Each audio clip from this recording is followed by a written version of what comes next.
Thank you for having us today to discuss an issue that is impacting the Kentucky Horse Park. Every year, about 1.7 million guests and athletes travel to the horse park to participate in a number of activities. Many of them are U.S. Equestrian Federation licensed sporting events. And we attached a white paper in with your committee materials that discusses some background on this. But in 2017, the U.S. Center for Safe Sport was established primarily with the intention of protecting athletes and guests in parks like the Kentucky Horse Park all across the country. Lee Carter brought this issue to me and asked that I consider filing legislation, which there's a bill draft in your packet as well. And it's really to ensure that our Kentucky Horse Park maintains its high integrity standards and is able to protect those athletes as well as guests at the park from bad actors. And so I'd like to now ask Lee to take over and elaborate, answer any questions you have on this. And I look forward to filing the draft as legislation in 2026 when we're back in session. Representative Grossl, I appreciate your helping bring this forward. Committee members, thank you for the opportunity to speak with you today. As Representative Grossl noted, in 2017, Congress passed the Protecting Young Victims from Sexual Abuse and Safe Sport Authorization Act. And out of that came the formation of the U.S. Center for Safe Sport. This center has jurisdiction over Olympic sports, Paralympic sports, and national governing bodies that deal with amateur athletics. The type of conduct that this particular body oversees and monitors is emotional abuse, physical abuse, and sexual misconduct. And this is more than just the equestrian space. This governing body looks at USA basketball, USA volleyball, gymnastics, speed skating. Anything that you see within the Olympic or Paralympic movement is under the umbrella of Safe Sport. This program extends beyond just the athletes. This includes volunteers, coaches, trainers, anybody that has the authority or is given the ability to interact with these amateur athletes.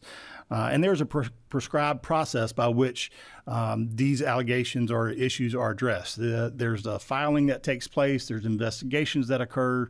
There are hearings that happen before any decisions are passed down. An individual that is found in violation of Safe Sport as a bad actor, as Representative Grossl noted, there are multiple different avenues of disciplinary action, from a temporary suspension, a restriction in their activities and what they are or are not permitted to do within the sport, and also a permanent suspension.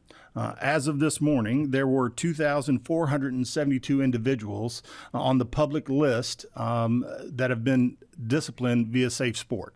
And that's across all sports, all disciplines. Only 82 of them are within the equestrian space. And so we are aware and we do monitor those. Why this matters to the horse park.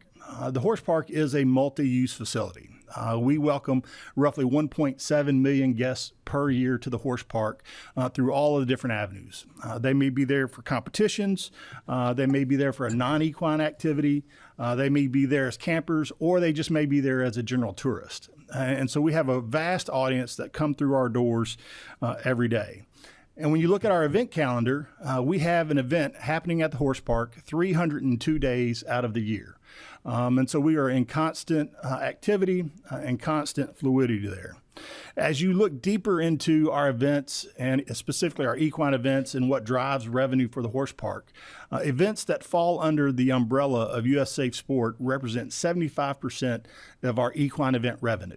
And that's a significant number. And so this week alone, for an example, we have 7 different events happening at the horse park. 3 of those fall under the Safe Sport umbrella. And so we have crossover from those that have that jurisdiction and those that don't. So we're mindful of the balance between all the different events that take place. It's feasible that someone could be on the premise, be disciplined by the U.S. Center for Safe Sport, but not be there for an equine-related activity. They could be a camper, they could be a tourist, they could be whatever.